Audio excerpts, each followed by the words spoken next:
Hello, how are you guys doing tonight? I'm coming here tonight to talk to you about banks versus credit unions. When you open up your business, your business is now known as an entity. With that entity, you can open up a bank account. You should have received a document in the mail called your articles. Your articles should have pertinent information on it, like the name of your business. You should probably have an address and an agent should be on there, a signing agent. The signing agent should be you.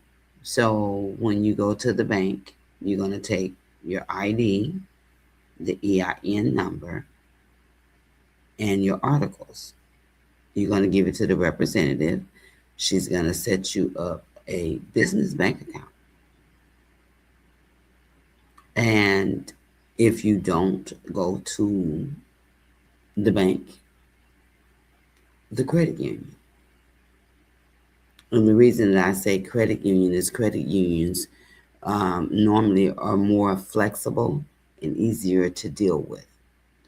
And their monthly maintenance fee is cheaper. So when you're going out looking at the different banks, and when I say banks, I'm speaking of banks like Wells Fargo, Chase, Bank of America. Those are banks. And there are others too, but those are like your major hitters. Ask them how much does it cost per month to maintain that bank account, because there is a fee and it does make a difference at the end of the year.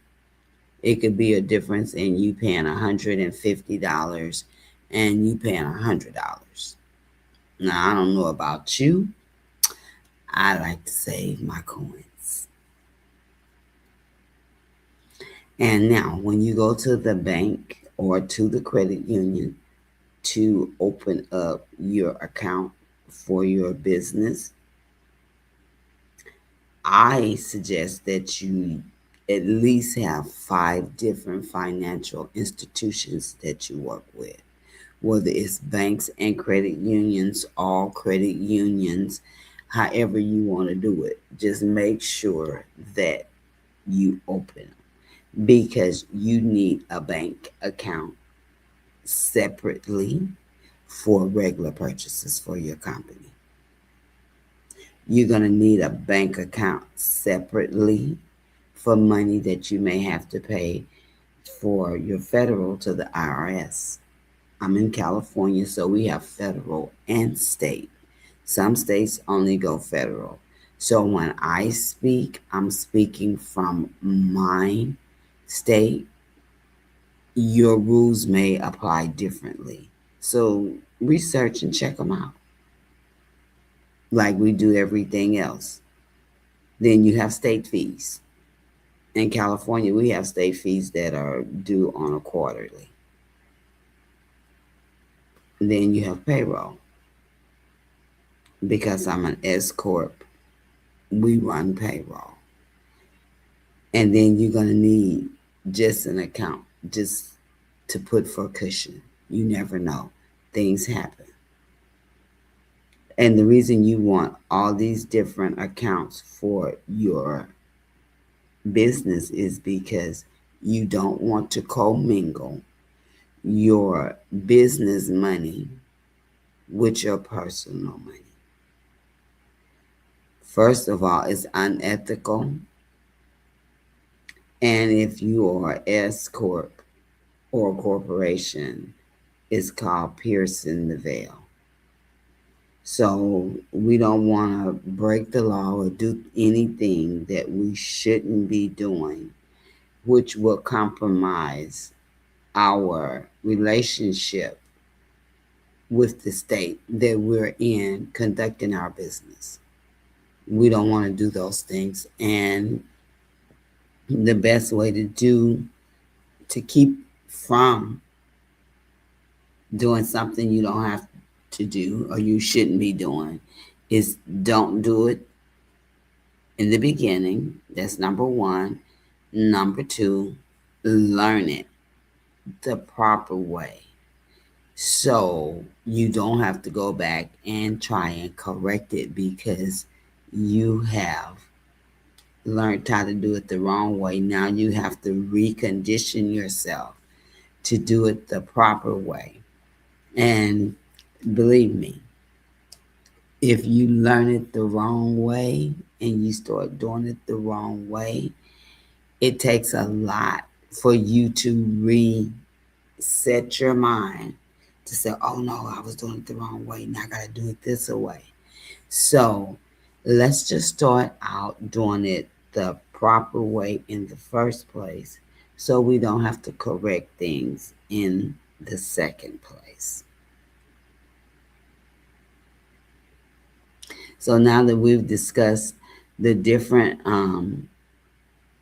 ways to where we can put our money, keep it safe, and stay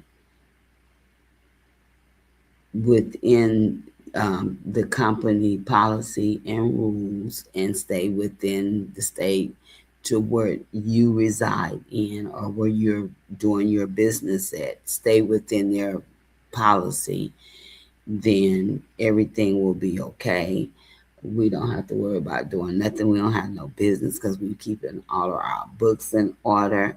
We have QuickBooks to help us keep those books in order. We have the proper bank account or credit union set up so that we will be able to track everything and to know that we're doing what we're supposed to do. And we are at the end of every day, or at least at the end of the week. We are sitting down and we're journaling. We're looking at our receipts. We're putting them in the proper places. If we have QuickBooks, we're taking pictures and we're connecting the statement with the receipt so we can prove this is how we operated. This is what was done. We can prove that this $1.99 goes with this Dollar Tree item, and this is just an example. It could be you bought ink at Staples and you paid $40 for ink. You're going to have your staple receipt right there. You're going to connect it into your QuickBooks, and guess what? Bam, you're taken care of. Everything is in order. And if you need to pull up anything, at least you can pull it up. You know what date it was done. You know what company it was done with. You know which account you took it from. So it makes everything really easy and it's a win-win situation for all of us. And the IRS will love you because if anything should ever happen and you have to pull these files and they look at it and they see how well you have it documented, they're okay and they're happy with you. And you're happy too because now they're not bothering you. They see what you did. You can show them what you did. It's basically a map to your company. And with that being said, it was nice talking with you guys tonight. Have a good night, and I will talk with you soon.